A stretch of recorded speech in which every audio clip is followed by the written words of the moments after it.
A'udzubillahi minash-shaytanir-rajim. Bismillahir-rahmanir-rahim.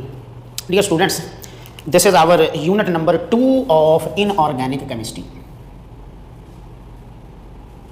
and it is its lecture number 1. This unit consists of 2 parts. One is group 2A and its properties and reactions, and other part is group 7A yani halogens, its properties and certain other reactions. So according to UHS syllabus we are going to start our unit number 2. So first we will definitely discuss group 2A of the periodic table. First of all, certain general characteristics of group 2A. Number 1, it is S block elements. Group 2A are called alkaline earth metals. Alkaline, their oxides are basic in nature. Earth, they are found abundantly in Earth's crust, and all are typical metals. Members of group are beryllium, magnesium, calcium, strontium, barium and radium. Radium is radioactive, so it is not usually considered or studied in general group properties. It has a typical chemistry which is radioactive chemistry, so we usually study the properties up to barium. There are 2 electrons in the valence shell of group 2A. They form M plus 2 ions, so their oxidation state is always plus 2. They have low ionization energy, so they are reactive elements, and the proof that they are reactive elements is that they never exist in free state. They are usually found in Earth's crust as their salts, और वो salts भी इनके आम तौर पे sulphate, phosphate और carbonates ही पाए जाते हैं. ग्रुप 2A एलिमेंट्स इनकी वो तमाम प्रॉपर्टी जो अभी हमने पहले भी डिस्कस की, फॉर एग्जांपल इनकी आयोनाइजेशन एनर्जी, इनकी इलेक्ट्रॉन एफिनिटी, इनकी electronegativity decrease down the group. Melting और बॉइलिंग पॉइंट्स भी डिक्रीज होते हैं, लेकिन उनमें बहरहाल वेरिएशंस मौजूद हैं, तो उनको यहाँ इनकी जनरल इलेक्ट्रॉनिक कॉन्फ़िगरेशन हम लिखते हैं NS2, where N shows the number of period of the periodic table. Group 2A elements are all metals. They are all reactive metals. They have low ionization energies. और group 2A में जितने भी elements हैं तो इनका अगर 1 से comparison करेंगे तो आप उसको साइज़ की बेस पे फिर एक्सप्लेन करेंगे, लेकिन यहाँ चूँकि 1A सिलेबस में है नहीं तो इसलिए यहाँ उसकी ज़रूरत नहीं है. फिर देखेंगे जी according to UHS syllabus reaction of group 2A elements. तो इधर हम देखना चाहते हैं रिएक्शंस ऑफ ग्रुप 2A. इसमें ख़ास तौर पे जो रिएक्शंस हमने डिस्कस करने हैं उनमें जी नंबर 1 विद एयर का मतलब विद ऑक्सीजन. तो ऑक्सीजन के साथ ग्रुप 2A के एलिमेंट्स यूँ रिएक्ट करते हैं कि beryllium is resistant to oxidation at normal temperatures. Normal temperature पे ये स्टेबल है और ये रेजिस्टेंट टू ऑक्सीडेशन है. It is oxidised to BeO at 800 centigrade. तो ये 2Be प्लस O2 800 सेंटीग्रेड पे ये बनाता है BeO. लेकिन चूंकि ये ऑक्सीजन आप कहाँ से ले रहे हैं, एयर में, तो at 800 centigrade some nitride is also formed. तो इसमें एयर में मौजूद नाइट्रोजन के साथ ये रिएक्ट करके BeN ये 2 और ये 3 Be3N2 बेरिलियम का नाइट्राइड भी बनाता है. अच्छा जी, अपना और इसकी सिल्वरी अपीयरेंस जो है वो ख़त्म हो जाती है. Number 2, magnesium reacts to form its oxide as MgO. इन रिएक्शंस में खुद जो एलिमेंट है ऑफ 2A वो एज रिड्यूसिंग एजेंट एक्ट करता है and itself is oxidised, जबकि oxygen as oxidising agent act करता है, itself it is reduced. For example आप MgO में देखें तो इधर Mg 0 था, ऑक्सीजन 0 था, ये +2 -2, तो Mg is oxidised to +2, O is reduced to -2, तो ऑक्सीजन जो है वो रिड्यूस हो गया है। Barium when heated at about 500 to 6 grade it forms पर ऑक्साइड, जबकि ऊपर वाले दोनों क्या बनाते हैं, नॉर्मल ऑक्साइड्स, और वो है जी ये Ba+O2 बन जाएगा BaO2। अब बेरियम की ऑक्सीडेशन स्टेट +2 है, तो ऑक्सीजन की ज़ाहिर है -2 होनी चाहिए, 2 ऑक्सीजन की -2 है तो 1 ऑक्सीजन की हुई -1, इसलिए ये अपना पर ऑक्साइड बनाता है।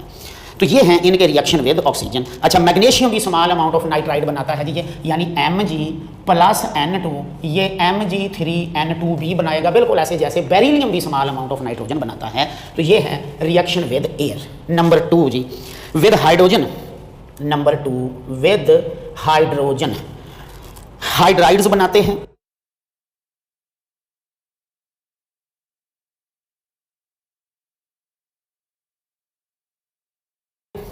अगर हम मॉल्टन मेटल को रिएक्ट करवाते हैं with hydrogen gas at high pressure, तो they form their hydrides. For example Mg+H2 बनाएगा MgH2, Ca+H2 बनाएगा CaH2, जबकि मैग्नीशियम जो है वो हाई प्रेशर और कैटालिस्ट Mgi2 की मौजूदगी में रिएक्ट करता है, हाई प्रेशर Mgi2 की मौजूदगी में रिएक्ट करता है। ये जो हाइड्राइड्स हैं इनकी अहम बात नोट करनी है जो ऑक्साइड से डिफरेंट है।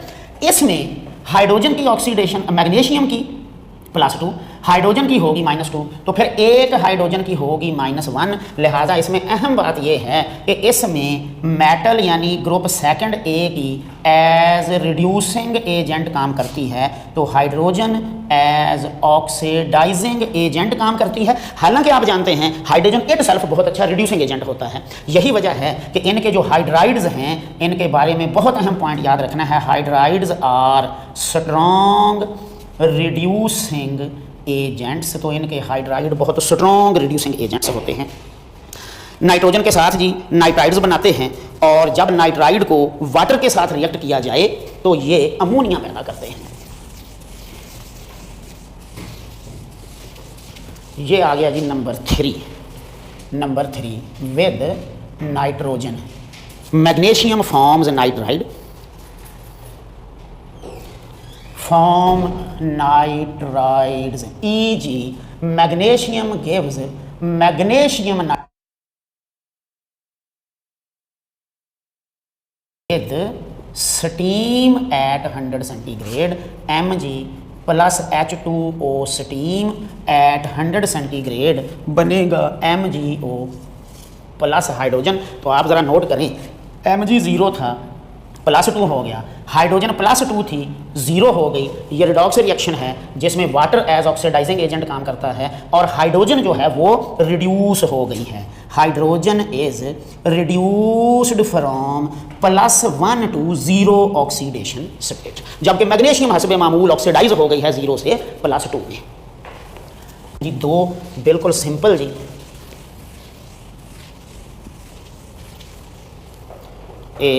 ये जी नंबर अपना, और नंबर 7 जी beryllium does not react with water, does not react with water even at red hot temperature. अच्छा जी, जबकि अदर्स जो हैं, other alkaline earth metals react to produce MgOH twice and hydrogen, तो ये है M मेटल प्लस हो गया वाटर एट 100 सेंटीग्रेड, लेकिन ये वाटर अब लिक्विड है, not in the form of steam, यानी ये बॉइलिंग वाटर है, तो बन जाएगा MgOH twice plus hydrogen gas. इन तमाम रिएक्शंस में आपने नोट किया metal of group 2A act as reducing agent and always oxidised from 0 to +1 oxidation state, जबकि other element act as oxidising agent. तो ये हैं, लिहाजा साबित हुआ कि इनके मोस्ट ऑफ रिएक्शंस जो हैं वो रिडॉक्स रिएक्शंस होते हैं। तो ये तो हो गया जी रिएक्शंस ऑफ ग्रुप 2A।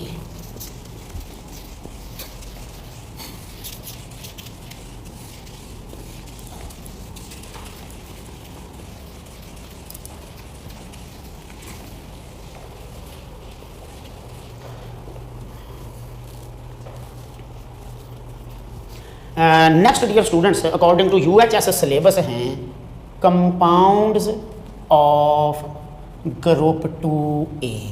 तो इनमें आपने वही कंपाउंड मेनली डिस्कस करने हैं जो आपकी बुक के अंदर मेंशन्ड हैं। तो अगर मैं उन्हें यूं कहूं कि ये हमने करने हैं जी कंपाउंड्स, और जो जो कंपाउंड्स करने हैं उनकी list according to book number 1 जी। पहले इधर लिखेंगे ऑक्साइड्स, नंबर 2 लिखेंगे हाइड्रो ऑक्साइड्स, नंबर 3 पे देखेंगे कार्बोनेट्स, नंबर 4 पे देखेंगे नाइट्रेट्स, और नंबर 5 पे देखेंगे सल्फेट्स। ये हैं कंपाउंड्स जो हमने इनके डिस्कस करने हैं, और इनकी भी मेन जो हमने डिस्कस करनी है वो थर्मल डिकम्पोजिशन और सॉल्युबिलिटी डिस्कस करनी है। तो नंबर 1 जी ऑक्साइड्स, तमाम ग्रुप 2A ऑक्साइड्स बेसिक होते हैं। ये विद वाटर रिएक्ट करते हैं यूं कि Li2O। ग्रुप 2A के तमाम ऑक्साइड्स बेसिक होते हैं, विद वाटर ये रिएक्ट करते हैं और अपना अपना हाइड्रो ऑक्साइड यानी ऑक्साइड प्लस वाटर ये बनाते हैं hydro oxide plus hydrogen gas. ये एक रिडॉक्स रिएक्शन होता है। अच्छा जी, जिसमें हाइड्रोजन जो है वो रिड्यूस हो जाती है। ग्रुप 2A के जो अल्कलाइन अर्थ मेटल हैं इनकी solubility in water increase down the group. Solubility in water increase down the group. लिहाजा अगर मैं इनकी सॉल्युबिलिटी लिखूं तो BeO और MgO तकरीबन इनसॉल्युबल हैं।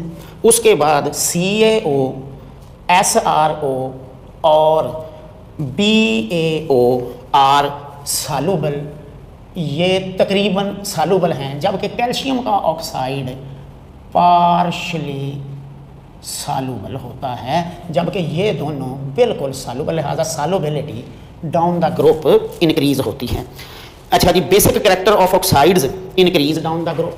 इनका basic character down the group increase होता है। इसका मतलब हुआ बेरिलियम का ऑक्साइड सबसे लेस बेसिक है तो बेरियम का ऑक्साइड सबसे ज़्यादा बेसिक है, यानी ये है मोस्ट बेसिक और ये है लीस्ट बेसिक।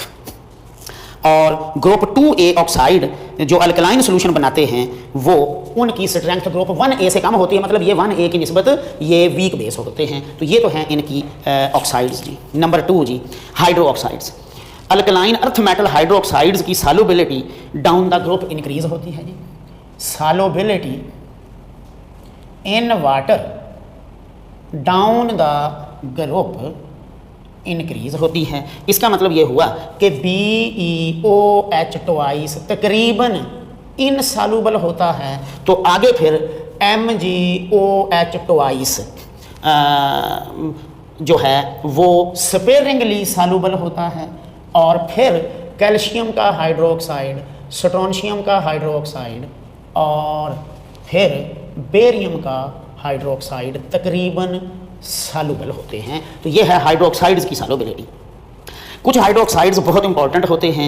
इनके हाइड्रोक्साइड्स को जब हीट किया जाता है तो ये डिकम्पोज हो जाते हैं। मसलन MgOH ट्वाइस को अगर हीट करें तो ये डिकम्पोज हो जाता है और बनाएगा MgO प्लस बना देगा H2O। इसका मतलब है इनके हाइड्रोक्साइड हीट की तरफ अनस्टेबल होते हैं, अनस्टेबल टूवर्ड्स हीट।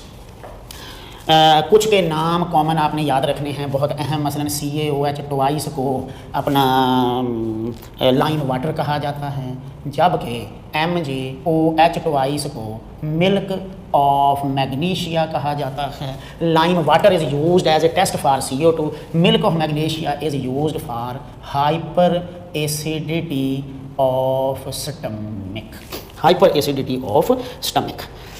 अच्छा जी, नेक्स्ट आ गया जी कार्बोनेट्स। इनके कार्बोनेट्स स्टेबल हैं एक्सेप्ट अपना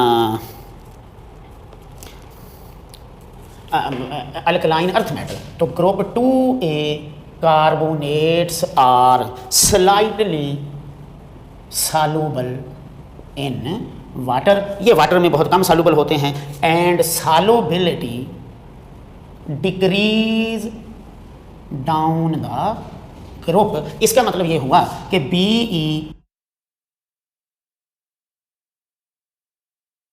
BeCO3 और एंड पे आ गया कि ये बिल्कुल इनसॉल्युबल, उससे ज़्यादा, उससे ज़्यादा, उससे ज़्यादा, उससे ज़्यादा, डिक्रीजिंग ऑर्डर आप इधर को लिख सकते हैं।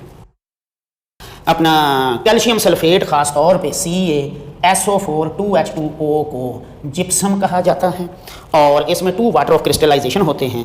इसको अगर 100 सेंटीग्रेड पे हीट किया जाए तो आपने पढ़ा है कि मशहूर मारूफ प्रोडक्ट हाफ हाइड्रेट बनता है। CaSO4 twice H2O plus 3 water loose करेगा, इसे प्लास्टर ऑफ पेरिस कहा जाता है। तो अगर आपने वैसे इसका फार्मूला लिखना हो तो ये बनेगा CaSO4 हाफ H2O, इसीलिए इसे हेमी हाइड्रेट या सेमी हाइड्रेट भी कहा जाता है। तो ये है डियर स्टूडेंट्स हमारा lecture number 1 of the unit number 2, जिसमें आपने 2 मेन बातें पढ़ी, general characteristic and reactions of group 2A और कंपाउंड्स ऑफ ग्रुप 2A, और उनकी भी स्पेशल सॉल्युबिलिटी और उनकी थर्मल स्टेबिलिटी चूँकि डिस्कस करनी थी, तो इसलिए उन्हीं के ऊपर मैंने फोकस किया है। तो कोई भी प्रॉब्लम हो तो वो आप लाइव सेशन में पूछ लें। बहुत शुक्रिया, थैंक यू डियर स्टूडेंट्स।